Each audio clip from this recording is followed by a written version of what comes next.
Hello, ladies and gentlemen. Welcome back to the Leo Effects.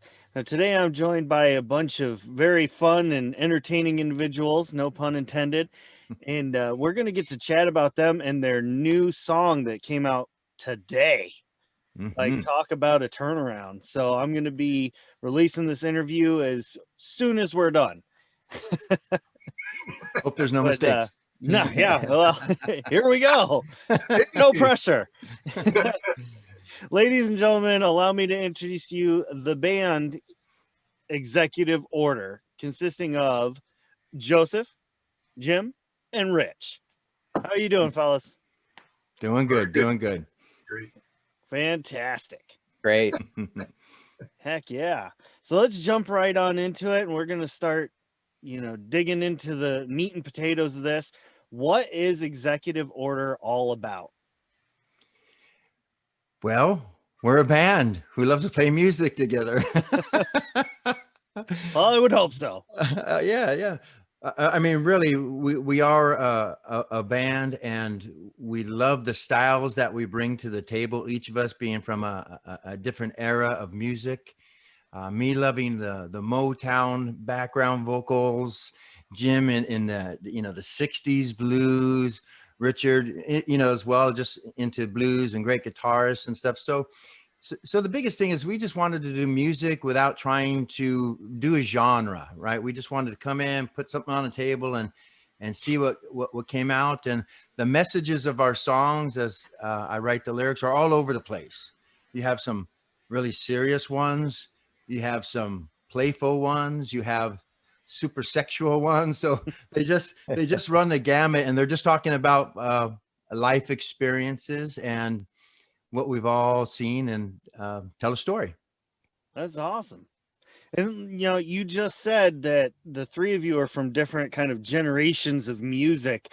So I'm guessing that the three of you have very different artists that influenced how you got into music. Would you guys like to kind of go around the table and say who some of your big influencers were? Sure. I'll start off. I started off in 1965 playing. So we were, that was actually Rolling Stones early days, leading into Jimi Hendrix, Santana, all that type of stuff. So that's my basis actually for, what I started off playing, then later on getting into the rock days with Grand Funk and those kind of guys. So little different rock, but old rock. So Right. Yeah, the good stuff. yeah, well, concerts every weekend days. So Yeah. it was a lot of fun. Cool. Yeah, I've got into a few different genres over my playing career so far, and but I started off as a kid just being exposed to the same music that Jim was talking about. My dad was the biggest Rolling Stones fan that you could think of. He had every CD, and so I was hearing that as a little kid. I was hearing the Rolling Stones and Pink Floyd and Neil Young and the Beatles and all these great artists. And I picked up the guitar later at about age 17, and got into that classic rock music that I was hearing, and also started getting into some blues. My dad turned me on to Stevie Ray Vaughan. Oh, That was a nice. big influence on me. And also got into some of the 80s kind of music. Van Halen was huge. Rest in peace. Rest in peace, Eddie. Yeah. Still thinking about him, he was a huge influence. And yeah, even going up into the grunge era, Nirvana, Soundgarden, all that type of stuff. And I played in a funk band for many years as well. So, getting away from the rock thing and playing some funk is a lot of fun too. So a lot of different influences. Yeah, you're all over the place. Yeah. That's great. Joseph, what about you? Yeah, for myself, I grew up on oldies but goodies. So, you know, if I'm from Los Angeles, so the station we listened to was K Earth 101, you know, K Earth 101 oldies. So, you know, I really didn't get into music. I just listened to these songs and I would walk around with the, you know, with a broom, pretending I'm playing with these oldies but goodies, singing, you know, Earth Angel, songs of that nature. And then I was introduced to Van Halen in 1977. And my world was blown. So I went from Motown to Van Halen just like overnight. Whoa. And I would say Van Halen was, I mean, I studied Van Halen. I loved their counter melodies, et cetera, et cetera. So they were probably the single biggest influence. And then also you have Queen. Actually, I didn't get into Queen until recently. Prince was a really, really big influence. The 90s, I had Alanis Morissette, and then recently it's been like One Republic, 21 Pilots, The Script, even John Mayer, big influence there. So that's kind of, you know, where I came from. So, but Van Halen, you know, if I had to pick one band where I had to only could play one, you know, band over and over again, I still would go with Van Halen. That's the biggest thing me and you have in common. That's right. And it's Van Halen with Roth, not Hagar. Right. I mean, for me, you know, not that Hagar's bad. Oh man. Mhm. And so do all of those different influences and how you learn to play, do you kind of play that way within Executive Order, or did you guys come up with your own completely different sounds for this particular band? So I would say we came up with our own sounds, and for me personally, I think all of us, you know, we weren't trying to go in trying to sound like any specific sound. Like, even though we're into all these bands, I stopped trying to sound like, you know, other guitar players a long time ago. Like, I'm not trying to sound like Eddie Van Halen. It's just not possible.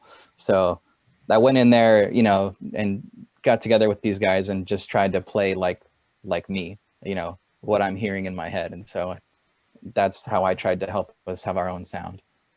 Right on. I would agree with that too. We all came in with our own styles of music, which seems like everybody has a lot of different styles. So it worked out pretty good because we would start out with primarily an acoustic guitar, and Joseph would play what he came up with, and we'd all kind of jump in, and everything would just turn into a song. You know, we would add a chorus and a bridge, and you know, and of course lead guitar, you know, which is always great. Yeah. And that's where we came from, because I played a lot of funk and blues and all of that myself, especially through disco days, which to me were the 80s. Played in a 6-piece disco band, traveling all over the islands, and you know, for a year we were, you know, on the road in Hawaii. Mhm. That's possible. That's But, great. it was good fun. Yeah. And too, what I liked about our time together is when we got in the studio, there were no egos, so we were really transparent. It was easy to play. Like if I sang a flat note, because you know we're just making stuff up on the run. Jim hit a bad bass note, or Richard couldn't find the right guitar lick. We didn't really care. You know, we just, if one person couldn't get into it, we just stopped. And then we said, okay, well, we got something here, and we numbered it. And then we just Go back later, right? yeah, we just moved on to the next song, and we started playing until we were done. Or if one person wasn't feeling it, again, we would stop. And I recorded all these things on the, you know, the iPhone, so we had them. Yeah. But I just really appreciated that with working with Jim and Rich, the transparency, the easiness. You just didn't. I never worried about having a flat note or singing something stupid or saying something stupid. and that was great, because then we found, you know, the gold nuggets within all those recordings. Right. Is that how you guys do your song, like your creative song process? Like, is this the norm? You guys just sit down and just kind of rock out and say, oh, that was good, we should work with that? Or do you sit down and say, okay, here's what I'm thinking. Rich, this is what I want you to do. Jim, I would like you to do that. Or how's that work? Yeah, I don't think we do the latter. We just kind of lay down our own parts, Hmm. and then we listen back to it and see how it sounds. And then if Okay. there's a change to be made, then we would do something. Hmm. But that's kind of where the songs came from. Right. Everything's out of the head, Yeah. so to speak. Yeah. Yeah. Although what got us together was, what brought us back together was writing the One Hit Wonder. So Yeah. when we got back this last time, as a group, we did it to write a one hit wonder. So I called them all up and I said, hey guys, we haven't seen each other in about a year. We were all just doing life and doing our own things. So what do you think about writing a one hit wonder? I got bills to pay, guys. I want to retire. Let's write a one hit wonder. There you go. Yeah. So when we got together, that's what I think also helped the way we were writing. So we weren't necessarily, we didn't have a lot of things down. We just brought our parts and pieces and Cool. went from there. Yeah. Now, a lot of artists like to do, metaphors, and they have all these deeper meanings to their lyrics and things like that. Is that something that you guys do? Would you think that was a way your songs come out? Well, since I write most of the lyrics, I'll speak on this one. Okay. That'll work. I really, most of my songs tell a story. So I'm not usually writing in metaphors. You can definitely create a metaphor, like Wicked, for instance, coming out. When you listen to Wicked, it could be wicked fun, wicked cool, wicked evil, wicked jerk, wicked chocolate, wicked haircut. You know what I mean? So you can, if you wanted to read a little bit deeper, same thing with All Bleed Red, our debut release, you can read a deeper meaning into that. But I really focus on telling the story. And then if it expands from there as people are listening to it, then that's awesome. I mean, like one of our songs, Richard really was the person who wrote most of it. It's called Some Like It Hot. Yeah. Now, there you go. Some Like It Hot, where it's a kind of a sexual type of song. Some like it hot. So when you read the song, it's going to sound like that. Okay. All right. So it's pretty transparent. I think so. Yeah. Kind of like you were saying before, like you guys just kind of lay it out there. Mm-hmm. That's cool. That's a Yeah. good way to be. I mean, a lot of times fans read into the lyrics and, they think about things that may not be there. Mm-hmm. So that's cool. Yeah. But speaking of the fans, I kind of want to ask each of you individually, like, if you had a fan come up to you and they said, hey, I'm brand new into singing or playing the bass or being a drummer. I'm brand new, but I'm trying to make this into a career. What advice would you give that fan? Well, I guess for me being a guitar player, I'll answer that. I mean, I love teaching and helping other players if I can. I've just got all of this knowledge that I like to share. But if I would give them any advice, if they really wanted to make it, I would say, just do the type of music that really inspires you, and don't try to listen to what other people tell you that you should do. Just do what you kind of naturally gravitate towards, whatever style that is, and put everything you have into that. And I think that's a good way to become successful. I think that's pretty solid. Yes, I would agree with that because I do like to teach a little on the side, not very much, but certain people, and they have to have an idea of what they want to do. That what style do you like, and you can turn it into your own style, but you have to have a style to start with. So and if they're new, it's tough because they pretty much know one thing. That's it. Mm-hmm. Cool. Yeah, and then I would say from a vocalist perspective, when I was in 8th grade, I tried to sing for choir, and the choir teacher says, "You suck. You can't be on the choir." Oh, So, so my singing career started off in 8th grade with a little bit of a bump in the road. So after that, I just began to just sing and do the best I could to my own covers and, covers and writing. And then my singing instructor, when I was about 19, her name was Sabine. She taught people like DeYoung for Sticks, Striper. Back in the day, there was a band called Striper. And she told me one key thing. She said, Joey, that's what she called me because she was a grandma. She said, Joey, you need to learn to love your voice. If you're going to sing, you just need to learn to love your voice. So I would say that to people who are aspiring to sing is learn to love your voice. Now, I do compare my voice to other people's, but I realize they're just awesome voice. You just listen to The Voice, the show, and you're like, oh my God. yeah. So I would say that just learn to love your voice, and then do the practical work of singing each day, trying to learn your art and your craft. But yeah, just learn to love what you've got.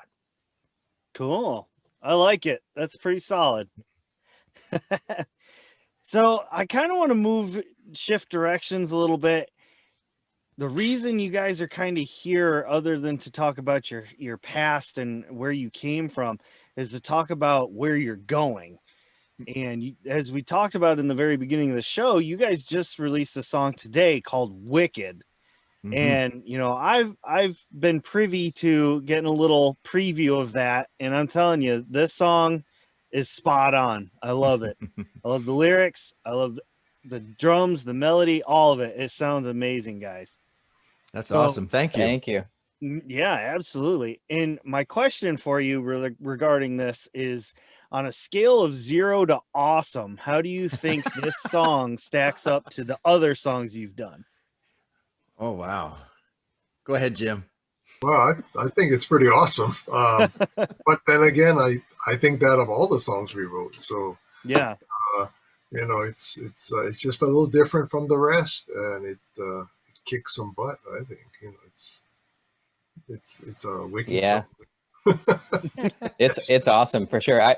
It's an awesome song. I think it's one of our most unique songs. I think it's, if you listen, when we release the rest of the album, you guys will hear some of the other stuff we've done. I think it's one of the most unique sounding songs that we have. The vibe of it is very dark and mysterious to me, and yeah, it's awesome for sure. Now, if you asked our PR person, Gina Snowden, who handles all our PR, she would say Wicked is the absolute unequivocal best song on the album, and it's going to be the one-hit wonder, and it's going to take us to places. That's our PR. When we had a test group listen to all of our songs, all of them, mm-hmm. Wicked came in the top 3. Oh, wow. All right.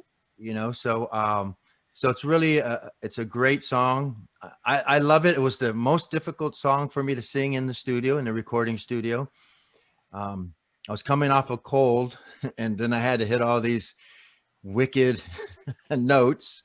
Harmonies. And then, I developed a new word for harmonies. I call them now scarmonies. Scary harmonies. Because the producer, Michael Cutting, he said, Joseph, I want you to do this harmony. And I go, you got to be kidding me. I don't hear it. I don't hear it in my head. It's not making sense. And then we had to figure out all these funny, unique ways to get it in my head. Because I'm a lead singer. People who know how to do harmony, that's a gift. I mean, it's an incredible gift of singing. So I had to pretend each of my harmonies was the lead vocal, because my head couldn't do it. So, yeah. I mean, I love Wicked. It would be in my top 10. All right. How you guys feeling right now, knowing that, you got your song out and mm-hmm. people are checking it out? How you feeling about it? It's good to have that happening. I mean, it's great to get it out there. it's taken a while. That's right. All good things come to those who wait, right? That's right. And why did you guys decide to go with a different sound for this song? You know, it kind of comes back to our original, how we were recording things. Mm-hmm. We weren't trying to pick a genre or a style of a song.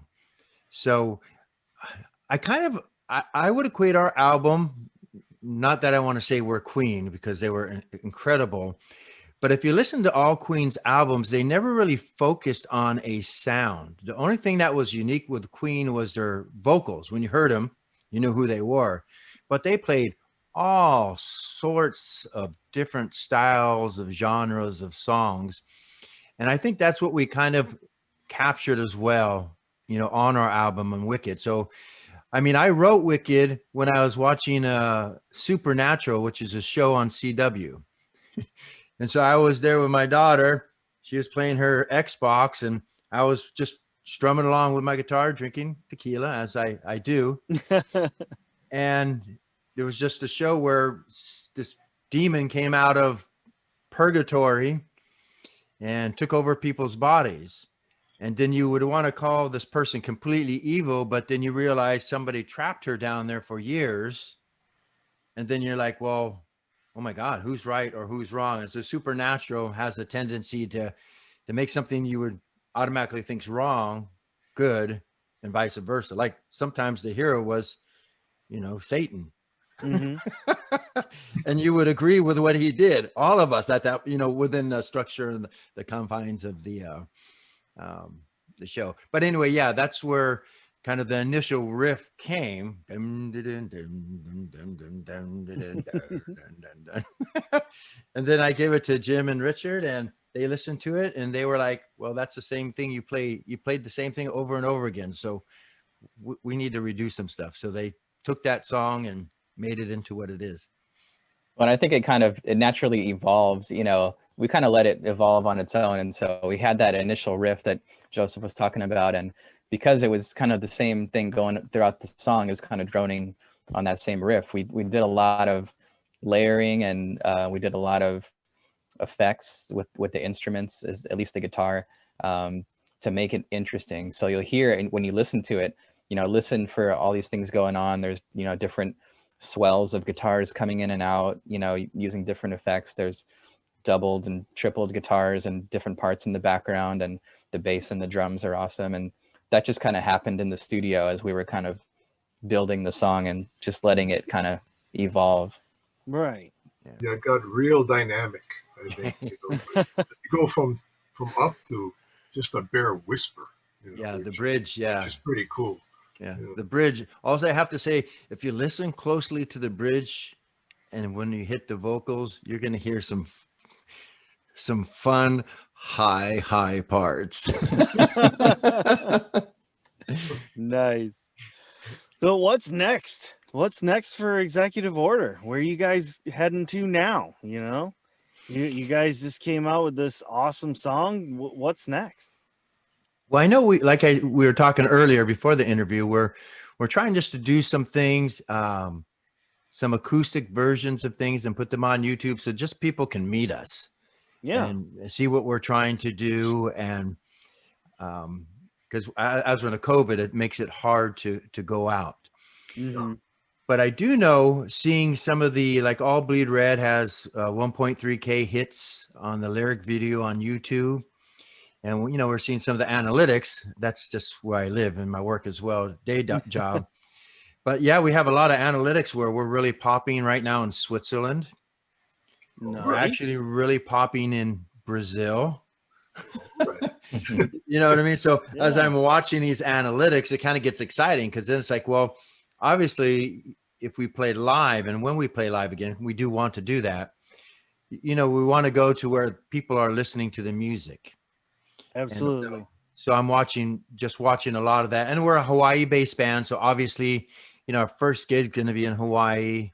We're going to start there. That'll be our home base. And yeah, so that's what I see in our future. And you know, Jim and Richard can answer for themselves, of course. Mm-hmm. I go along with Joseph. As far as where we go, we haven't even released the CD yet, so that's probably one of the first things we should do. Yep, you'll hear more from us soon. So, those of you guys listening to this, make sure you follow us. Wherever Spotify or YouTube or Facebook, whatever you guys use, and you'll hear about our next songs that are coming out. We recorded a whole album, so we got a lot more music to share with you guys, and hopefully we'll have some, like Joseph was saying, some videos of us performing and actually getting out on tour one day. That'd be awesome. It absolutely would. That actually leads right into my next question is, social medias, websites, where can people find you? Well, our main website is executiveordermusic.com. And then that's just a generic website. Then on there, it just has all the links. You got all the buttons at the top. You have Facebook, you have YouTube, you have iTunes, you have Pandora. Any social media you're on, you just go to our website, click there, and it'll take you to it. Our website obviously gives you a nice bio of who we are, some cool pictures where we're dressed up in suits, and the backdrop is all Hawaii, so everything you see is downtown Hawaii. So it's really fun and cool. So you can get everything there, and obviously you can buy the song on iTunes. That's where you can actually purchase everything. Everywhere else is streaming, listening to it. But if you wanted to purchase it so you can take it on the run and go wherever, you can get it on iTunes. Fantastic. Guys, I want to say thank you so very much for coming on the show today and talking to me about your past and Executive Order in general, and really just putting some spotlight on Wicked, because I really like it. I think it's a great song. I don't know if it's going to be your one-hit wonder, because I think you guys are going to be here to stay. Sorry to tell you. Oh, I like that. You got to have us interview. We would love to do an interview for every single song if you wanted us. Hey, that'd be awesome. I'd be down with that. So thank you again, and thank you to all the listeners who tuned in to check this out. Make sure to get over to those social medias and over to iTunes and get your hands on this track. You're going to love it, and keep an eye out for big things to come. So thank you all very much, and we'll see you next time. Thanks, Ray. Thank you. Thanks, Ray.